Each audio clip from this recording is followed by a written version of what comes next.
నేటి సువిశేషము మత్తయి సువార్త 5వ అధ్యాయము 43వ వచనము నుండి 48వ వచనం వరకు.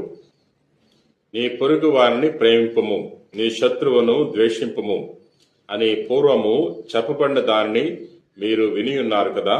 నేనిప్పుడు మీతో చెప్పినది ఏమనగా, మీ శత్రువులను ప్రేమింపుడు, మిమ్ము హింసించు వారి కొరకు ప్రార్థింపుడు. అప్పుడు మీరు పరలోకమందున్న మీ తండ్రికి తగిన బిడ్డలు కాగలరు. ఎలయనా ఆయన దుర్జనులపై సజ్జనులపై సూర్యుని ప్రకాశింపచేయుచున్నాడు, సన్మార్గులపై దుర్మార్గులపై వర్షమును వర్షింపచేయుచున్నాడు. మేము ప్రేమించు వారిని మాత్రమే మీరు ప్రేమించినచో మీకు ఎట్టి బహుమానము లభించును? సుంకరుల సైతము అట్లు చేయటలేదా? మీ సోదరులకు మాత్రమే మీరు శుభాకాంక్షలు తెలియచేసినచో మీ ప్రత్యేకత ఏమి? అన్యులు సహితము ఇట్లు చేయటలేదా? పరలోకమందున్న మీ తండ్రి పరిపూర్ణుడైనట్లే మీరును పరిపూర్ణుడు అగుదురుగాక. ఇది క్రీస్తు సువిశేషము. క్రీస్తువా మీకు స్తుతి కలుగునుగాక. నేటి సువార్తలో యేసు ప్రభు మీరు పరిపూర్ణ ప్రేమ కలిగి జీవించండి అంటున్నాడు. మీ పొరుగు వారిని ప్రేమింపుము, నీ శత్రువులను ద్వేషింపుము అని పూర్వము చెప్పబడిన దానిని మీరు వినియున్నారు కదా. నేనిప్పుడు మీతో చెప్పినదేమనా, మీ శత్రువులను ప్రేమింపుడు, మేము హింసించి వారి కొరకు ప్రార్థింపుడు. ఇశ్రాయేలు ప్రజల్లో ఇటువంటి భావాలుండేవి.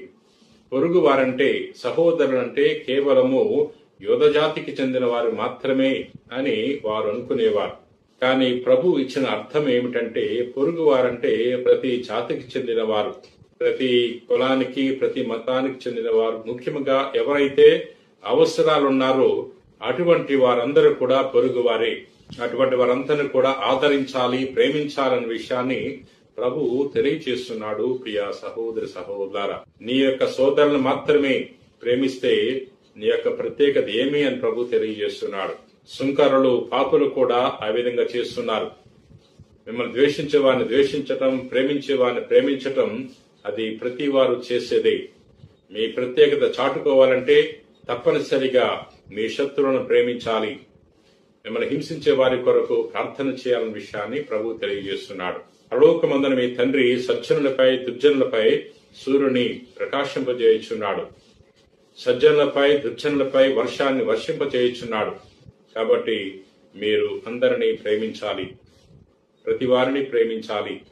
ప్రతి జాతికి చెందిన వారిని, ప్రతి కులానికి చెందిన వారిని, ప్రతి వర్గానికి చెందిన వారిని మీరు ప్రేమించినప్పుడే మీ ప్రత్యేకత మీరు చాటుకోగలరు విషయాన్ని ప్రభువు తెలియచేస్తున్నాడు. ప్రియ సహోదరి సహోదర, అందుచేత ఈ పఠనాన్ని ధ్యానం చేసుకున్న తరుణంలో ప్రతి వారిని ప్రేమించే గొప్ప మనస్సును దయచేయమని ఆ ప్రభుని వేడుకుందాం.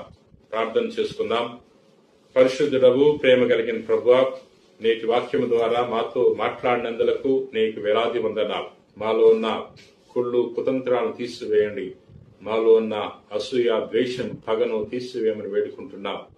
ప్రభువా, మేము ప్రతి వారిని ప్రేమించే గొప్ప మనస్తత్వాన్ని ఏర్పాటు చేసుకునే వాక్యాన్ని దయచేయండి. నీ యొక్క ప్రేమను మేము పూర్తిగా అర్థం చేసుకుని ప్రతి వారిని ప్రేమించడానికి కావలసిన గొప్ప మనస్సును మాకు దయచేయండి. మా నాథుడైన క్రీస్తు ద్వారా మనవి చేయుచున్నాం తండ్రి. ఆమేన్.